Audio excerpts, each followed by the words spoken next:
Bom dia. Nós vamos continuar o nosso culto a Deus, nossa adoração ao Senhor, conversando a respeito da Bíblia e da revelação de Deus, ou seja, tudo aquilo que Jesus resume muito bem na sua vida e nos seus ensinos, tá bom? Então a gente tem feito isso, já estamos e temos estudado o livro dos Salmos, né? E temos atualmente estamos, né? A gente começa o Salmo 8, quando a gente vai então continuar analisando em cada salmo, não é, o que há de coerente com Jesus e o que há de incoerente com Jesus. Tudo aquilo que for coerente com Jesus Cristo, com seu ensino, com a sua vida, com seu exemplo, com a sua maneira de ser, tudo aquilo que é coerente com Jesus é palavra de Deus, tudo. Aquilo que não for coerente com Jesus não é palavra de Deus. É da boa intenção do escritor, é da cultura da época, o que seja, mas não é palavra de Deus. Palavra de Deus é somente o que coincide, o que é coerente, o que está harmonizado com o ensino de Jesus, tá? E isso não somente na Bíblia, mas em tudo na vida. É palavra de Deus toda vez que alguém se reúne para procurar a paz. A gente está vendo aí, né? Estados Unidos, sabe como é que os Estados Unidos quer acabar a guerra da Ucrânia para parar de matar pessoas? Mandando mais armas, né, do cão. No entanto, o presidente do Brasil, né, está envolvido em juntar mais pessoas para procurar a paz. Isso é palavra de Deus. Entendeu? Então, tudo que coincide, que harmoniza, né, com Jesus, é palavra de Deus. Tudo que não harmoniza pode ser de Paulo, pode ser de Davi, de Moisés, quem quer que seja. Se não harmoniza com Jesus, não é a palavra de Deus. Tá bom? Esse é o critério, é Jesus, né? Tudo em Jesus, palavra de Deus. Tudo contrário a Jesus não é palavra de Deus. Pode ser o que for. Aí você pode botar bem intenção, você pode inventar mil coisas, mas não é palavra de Deus. Tá bom? Esse é o critério, né? Então vamos ver aqui o Salmo 8. O Salmo 8, o salmista, nós vamos conversar, olha aqui, vamos conversar todo o Salmo. Então tem aqui, olha, o Salmo 8, o título é A Glória Divina e a Dignidade do Filho do Homem. Quando o Salmo fala de Filho do Homem, não está falando de Jesus, não. Né? O cristianismo é que teima em ficar tirando de um e colocando no outro, para poder justificar, mas não é essa a ideia do salmista. O salmista nem conhece Jesus. Entendeu? O salmista está preocupado, quando ele fala de filho do homem, está falando do ungido, ou seja, do rei. Tá bom? Do rei. Há uma diferença entre os reis de Israel e os reis de outras nações. Nas outras nações, o rei é como se fosse um semideus ou sendo mais um deus, tá? Porque ele tem o poder de mandar matar, de dar vida, de mandar fazer guerra, de ser dono de tudo. Então o rei é como se fosse um deus. Israel não aceitava então essa ideia dentro do seu monoteísmo. Então pegava o rei e colocava como alguém muito perto de ser Deus. Entendeu? Então o rei era um ungido de Deus. Era alguém muito mais especial do que qualquer outra pessoa. Então essa era a ideia do judeu. Então quando diz aqui a glória divina e a dignidade do Filho do Homem, claro, é um título que é atribuído, né, pelo tradutor, é atribuído ao Salmo, mas ilustra bem, mostra bem o que é que o Salmo vai estar trabalhando a partir do momento que a gente começa a ler. Vamos ver. O título que está no original diz assim, Salmo de Davi para o regente com Gitite, tá bom? Veja só, quando fala, já lembramos isso, mas é bom relembrar agora. Quando um salmo diz que é assim, Salmo de Davi, Ele, no hebraico, isso aí significa salmo escrito por Davi, ou mandado ser escrito por Davi, ou escrito como se fosse Davi, ou escrito lembrando de Davi. Então tem todas essas, né, características, tá? Mas Davi está em todas, ou seja, o rei está em todas, né? É por isso que é atribuído o salmo, né, como salmo de Davi. Então vamos ver aqui. Deus, nosso Senhor, quão glorioso é o teu nome entre toda a terra, sobre toda a terra. Pois tu puseste tua majestade acima dos céus. Da boca das crianças e dos que mamam, tu fundaste força por causa de teus adversários, né? Mostraste força por causa dos teus adversários, para fazer cessar ao inimigo e ao vingador. Quando eu vejo teus céus, obra dos teus dedos, a lua e as estrelas que tu preparaste, o que é o homem para que tu te lembres dele? E o que é o filho do homem para que o visites? E tu o fizeste um pouco menor que os anjos, e com glória e honra tu o coroaste. Tu fazes ter controle sobre as obras de tuas mãos, tudo puseste debaixo de seus pés. Ovelhas e bois, todos eles, e também os animais do campo, as aves dos céus, e os peixes do mar, e os que passam pelos caminhos dos mares. Ó Deus nosso Senhor, quão glorioso é o teu nome sobre toda a terra. Então este é o salmo, este é o cântico, não é? O cântico que o salmista apresenta. É bom lembrar que quando se fala de cântico, está se falando de um tipo de poesia. E aí tem a ver também muito do simbolismo. Mas nós não vamos tratar até como simbolismo, não é? O que realmente ele está falando. Tá bom? O que realmente está dentro do contexto do salmista e do seu tempo. Então, mesmo sendo simbólico, a gente não tem que ficar tirando e botando a interpretação que a gente quer. A gente tem que entender o que é que o salmista está realmente falando, porque é isso que interessa. Tá bom? Então vamos analisar aqui. O que é que há nesse salmo que seja coerente com Jesus? Aí colocamos aqui 5 aspectos. Primeiro, o nome de Deus é glorioso sobre toda a terra. Isso, né? É glorioso. Não há como negar isso. Então, isto aí é coerente com Jesus. É claro que estamos vendo de uma maneira geral. Se a gente for olhar especificamente o pensamento do salmista, aí a gente vai ter algumas dificuldades, a gente vai falar um pouquinho mais na frente. Tá bom? Mas a palavra em si é real. O nome de Deus é glorioso sobre toda a terra, porque ele é Deus, porque ele é totalmente amor, porque ele é totalmente justiça e porque ele é totalmente santidade. Ele é a própria santidade, a própria justiça e o próprio amor. Tá bom? Então aí, primeiro aspecto do Salmo, que tem a ver com Jesus. Isso aí do jeito que está, palavra de Deus.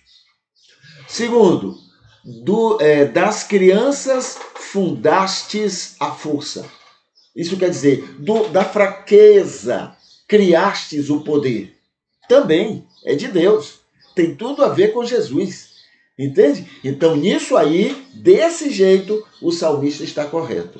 Deus, o poder dele está, inclusive, fundado, muitas vezes, no fraco, na fraqueza. Isso é o que ele, inclusive, fala a Paulo, né? Ele diz, olha, é na tua fraqueza que o meu poder se aperfeiçoa. Olha que interessante. Não é na tua força, não é na tua autoridade, mas é na tua fraqueza. Então isso tem a ver. Aí é que entra a sabedoria de Deus. Quanto mais sábio você é, menos força você quer usar e menos força você precisa. Porque a sabedoria supera, não é, a força. e dá a devida vitória. Nem sempre vencer o outro na briga, na luta, na força é realmente a vitória. Nem sempre. Talvez na maioria das vezes não é pela força, né? Mas é na sabedoria. Muito bem. Terceiro aspecto, terceira afirmativa do salmista, que é coerente com o ensino de Jesus. Ele diz: contemplo tua criação e vejo quem tu és. Eu contemplo tudo que criastes, né? E eu contemplo isso, e eu fico admirado, e eu percebo quão poderoso tu és. Tá bom? A quarta afirmativa diz assim: fizeste o ser humano para autoridade sobre a tua criação. Tá? Destes a ele a autoridade. É verdade. Ele deu ao homem a condição de domínio. No hebraísmo, quando você vê alguém, por exemplo, Deus deu a Adão a autoridade para colocar nomes na criação. Isso é uma maneira de entender o seguinte: Deus deu autoridade, Deus deu domínio sobre aquilo que ele criou. Tá bom? E quinto, não é? Quinta afirmativa que é coerente com Jesus: criados para controlar a criação. Isso é o ser humano. Fomos criados para controlar. Então, quando você vê a ciência se desenvolver, quando você vê a ciência descobrir, inventar uma série de coisas, não entre nessa conversa hipócrita de que a ciência está querendo tomar o lugar de Deus. Não entre nessa conversa hipócrita, nessa conversa de gente pequena e desinformada.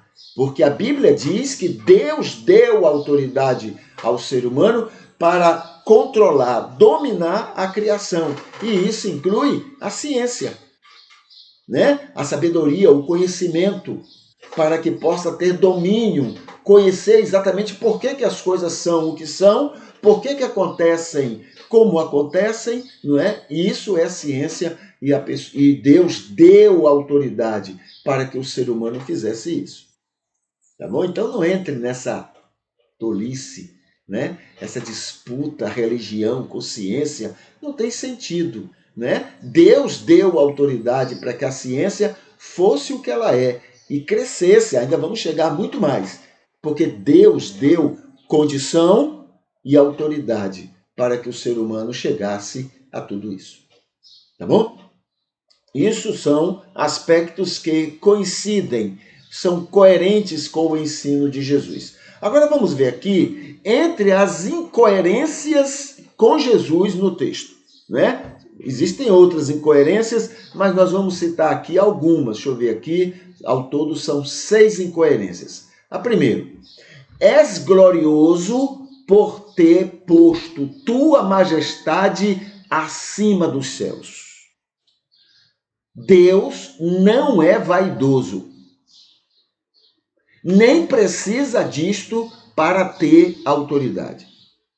Então, Deus, segundo o salmista, dentro da compreensão da palavra do salmista, Deus Senhor, tu és glorioso porque mostrastes a tua vaidade, colocando tua majestade acima dos céus, impondo a tua majestade acima dos céus. Não, Deus não precisa desta vaidade, Deus não precisa dessa imposição. Espontaneamente, naturalmente, não é? Naturalmente a gente reconhece essa condição de Deus, entendeu? Então o salmista, olha, a gente julga Deus pela gente. Se eu acho que eu preciso fazer isso, então é porque Deus fez e é por isso que ele tem autoridade. E aí está um salmista vaidoso, acreditando que Deus usou da mesma vaidade ou maior, por ser Deus, não é? Para ter toda a autoridade e ser reconhecido em toda a terra. E para ser glorificado, Deus não precisa disso. Deus não precisa de dengação. Deus não precisa de bajulação. Deus não precisa de nada dessas coisas. Entende? Ele é quem é, independente disto. Nós aqui precisamos, ou nós gostamos, e achamos que Deus também gosta. Tá bom? Segunda, incoerência com o ensino de Jesus. Fundaste a força por causa dos teus adversários. Né? Ele diz lá, a partir de crianças criastes o poder. Até aí tudo certo. A partir do fraco, da fraqueza, o poder foi criado. Aí está o teu poder. Agora, para que tu hajas contra teus adversários, isso não é de Jesus. O Deus que Jesus revelou não atua com poderes contra seus adversários. Pelo contrário, né? Aqui diz assim, Deus não tem inimigos. Primeira coisa, ele ama a todos, quem ama não tem inimigos. Né? Ama a todos. Nem precisa de força para isto, só sabedoria, se fosse o caso. Só sabedoria, se fosse para usar alguma força contra adversários. Entende? Então isso é incoerente. É você julgar Deus, não é, pela sua mentalidade bélica, a sua mentalidade violenta. Aí você entende que Deus também é violento, não é? E justo com a sua violência contra os inimigos. Cabecinha de ser humano. Não conhece Jesus. Tá bom? Terceira incoerência do salmista em relação ao ensino de Jesus. Agistes para cessar o inimigo e vingador. Olha, há uma lei que a gente sempre lembra e que às vezes a gente esquece. Amor gera amor. Você sabe por que policiais andam armados pelo meio da rua? Porque a gente esquece dessa lei. Ou porque não queremos acabar com a violência. Porque se eu ajo para acabar com a violência, se eu ajo com violência, eu não vou acabar a violência, eu vou gerar mais violência. É por isso que tem países aí com ótima experiência de policiais sem armas. Entendeu? Mas se a gente não quer acabar, ou a gente quer levar a solução pelo nosso ímpeto violento, a gente não vai acabar a violência. Eu falei neste instante de países que se dizem cristãos, que para acabar a guerra na Ucrânia, manda armas para matar mais gente. Então, violência não vai gerar paz. Entendeu? Violência gera violência. Então, Deus não age com violência com os que, possivelmente, segundo o salmista, os que vivem, atuam com violência contra Deus. Deus não vai usar violência, Deus vai usar amor. Porque amor gera amor. Compreende? Então, quando você vê cristãos entendendo Deus, um Deus violento, não está lembrando do Deus de Jesus, está lembrando do Deus que Moisés entendeu lá no Antigo Testamento, diante da revelação que ele teve. Tá bom? O Deus real, ele não age com violência. O Deus real é o próprio amor, não age com nenhuma violência. Muito bem, vamos ver outra incoerência aqui do salmista diante do ensino de Jesus. Diante da tua grandeza, o que é o ser humano para ti? Tu és grande, poderoso, glorioso, e aí eu pergunto, o que é o ser humano para ti? Isso é incoerente com Jesus, porque Jesus respondeu.